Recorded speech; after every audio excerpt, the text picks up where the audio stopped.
सत्य की साधना से हो सकती है ईश्वर की प्राप्ति। आचार्य अंकित जी महाराज। नमस्कार, आप देख रहे हैं आर्य प्रयास। मैं हूं धर्मेंद्र शुक्ला। सत्य की साधना से हो सकती है ईश्वर की प्राप्ति। मानव जीवन दुर्लभ है। नेक कर्म, कठिन तपस्या, अच्छे विचार से मनुष्य महान बन सकता है। ईश्वर को प्राप्त करने के लिए मनुष्य को सत्य की साधना करनी चाहिए। मानव जीवन में अच्छे विचारों को अपनाते हुए हम सबको आगे बढ़ना चाहिए। जिसके कर्म श्रेष्ठ होते हैं वह दुर्गुणों को दूर करते हुए सद्विचार स्थापित करने में सहायक बन जाते हैं। कलयुग में केवल भगवान की कथा सुनने मात्र से मोक्ष की प्राप्ति होती है। ये बातें चल रही श्रीमद् भागवत कथा के अंतिम दिन रविवार को कथा व्यास आचार्य अंकित जी महाराज ने प्रवचन में कही।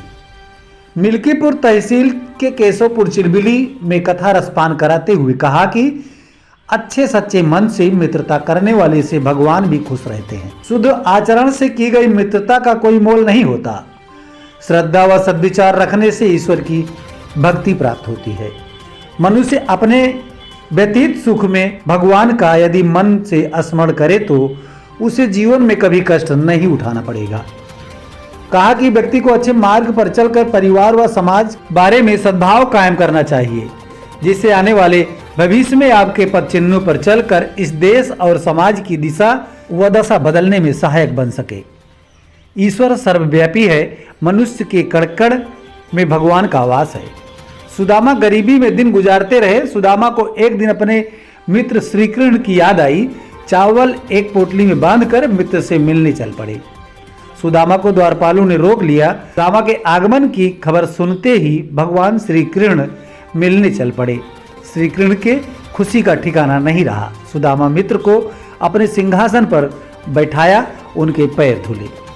इस मौके पर गौरी शंकर पांडे, रामउचित दुबे, रूपेश दुबे, सत्यनारायण तिवारी, रामचल तिवारी, दीनानाथ तिवारी, विजय प्रकाश तिवारी, रविंद्र कुमार तिवारी, प्रेमचंद तिवारी, राजनारायण तिवारी, रूपनारायण तिवारी, दिनेश तिवारी, संदीप तिवारी, शिव प्रताप सिंह उर्फ लाल जी, पंडित ब्रजनंदन तिवारी, शिवनंदन तिवारी, केदारनाथ दुबे, जगत नारायण तिवारी आदि मौजूद रहे।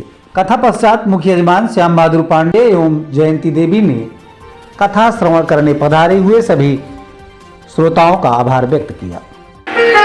तो क्या हुआ? सुदामा जी ने कहा,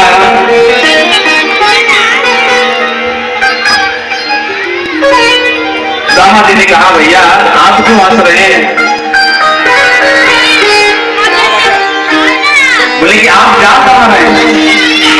बोले मैं द्वारिकाधीश से मिलने के लिए जा रहा हूं। बोले द्वारिकाधीश से आप मिलने के लिए जा रहे हैं? बोले हाँ। बोले कि आप मुझे देख करके हंस रहे हैं। अरे हमको मत देखो, मेरा जो कन्हैया है वो कभी वस्त्रों को नहीं देखता, कभी आभूषण नहीं देखता, वो तो सुंदर मन देखता है। नाविक हंसने लगा। उसने कहा, वाह सुदामा, सब बदल गए, पूरी दुनिया बदल गई, लेकिन तू नहीं बदला। वो कोई और नहीं था बल्कि भगवान श्री कृष्ण ही थे। नाविक के रूप में आए हुए थे सुदामा को उद्धार करने।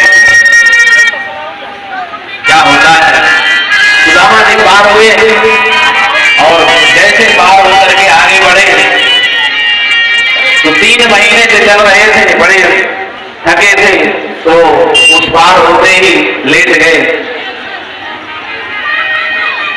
इधर क्या हुआ,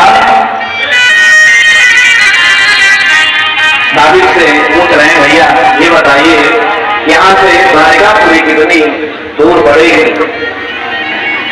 बोले वैसे ज्यादा दूर तो नहीं है, लेकिन आपकी स्थिति को देखते हुए आप लग रहा है कि कम से कम आपको 2-3 महीना और चलते हुए हो जाएंगे तब द्वारिका। मिल्कीपुर अयोध्या से वेद प्रकाश तिवारी की रिपोर्ट।